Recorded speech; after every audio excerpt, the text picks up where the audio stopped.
আসসালামু আলাইকুম ভিউয়ার, সবাইকে অনেক অনেক স্বাগত জানিয়ে ভিডিওটি শুরু করছি। তো এই ভিডিওর থাম্বনেল দেখে আপনারা বুঝতে পারছেন যে বিষয়টা কী নিয়ে আলোচনা করব। তো এটা ডেইলি ক্যাম্পাস থেকে প্রকাশিত। এখানে বলা হচ্ছে শূন্য পদের দ্বিগুণ প্রার্থীকে ভাই ভাই ডাকবে এনটিআরসিএ। তো এবার আসলে কিভাবে ডাকা হয়েছে সেটা দেখার বিষয় এবং সেটা জানার বিষয়। তো আমরা প্রতিবেদনটা আগে পড়ি। এখানে কিন্তু কথা আমার কাছে দুই রকম মনে হয়েছে, তাই সেটা আপনাদের সাথে আলোচনা করতে চাচ্ছি। বেসরকারি শিক্ষা প্রতিষ্ঠানে প্রবেশ পর্যায়ে শিক্ষক নিয়োগের জন্য নিবন্ধন সনদ অর্জন করতে হয় প্রার্থীদের।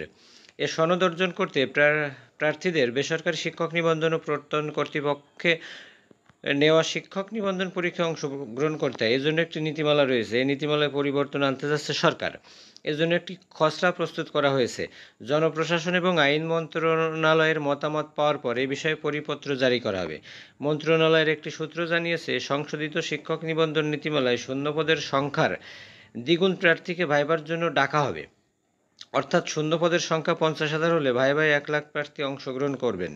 শুধু ভাইবা নয়, চূড়ান্ত ফলও শূন্যপদের সংখ্যা অনুযায়ী দেওয়া হবে। যতগুলো পদ শূন্য থাকবে তার চেয়ে 20% বেশি প্রার্থীকে চূড়ান্তভাবে পাশ করানো হবে। তো এই বিষয়টা আমি আগে থেকেই জানি যে যতগুলো পদ শূন্য থাকে তার থেকে 20% প্রার্থীকে বেশি পাশ করানো হয়। তো এবার কি 20% বেশি প্রার্থীকে বেশি পাশ করানো হয়েছে না 50%? সেটাই আসলে অনেকের মনে প্রশ্ন, যেহেতু এবার অনেক বেশি পাশ করানো হয়েছে।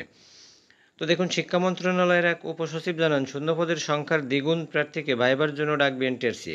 এছাড়া যতগুলো পদ তার চেয়ে 20% বেশি প্রার্থীকে চূড়ান্তভাবে পাশ করানো হবে। অর্থাৎ পদের সংখ্যা 1,00,000 হলে উত্তীর্ণ হবে 1,20,000 প্রার্থী। তো বিষয়টা এখানে দুই রকম হয়েছে। দেখেন, ভাইভাতে যদি 50,000 প্রার্থী শূন্যপদ থাকে, ভাইভাতে ডাকবে 1,00,000। আবার যদি 50,000 সেই শূন্যপদই থাকে তাহলে তার 20% বেশি রাখবে। অর্থাৎ ওই পাশে প্রায় 30,000 প্রার্থী বাদ যাবে। বিষয়টা এরকমই হচ্ছে, তাই না? তো এবার কি হবে সেটা আসলে এখনো স্পষ্ট বোঝা যাচ্ছে না। তো গণবিজ্ঞপ্তি দিলে বোঝা যাবে। তো আমরা জানি যে পদ 1,00,000, পাস করেছে 83,000। কিন্তু কথা হলো কিছু কিছু সাবজেক্টে আসলে প্রার্থীই নাই। আর কিছু কিছু সাবজেক্টে প্রার্থী দ্বিগুণ। এটাই হচ্ছে বিষয়। তো শুভকামনা থাকছে সবার জন্য।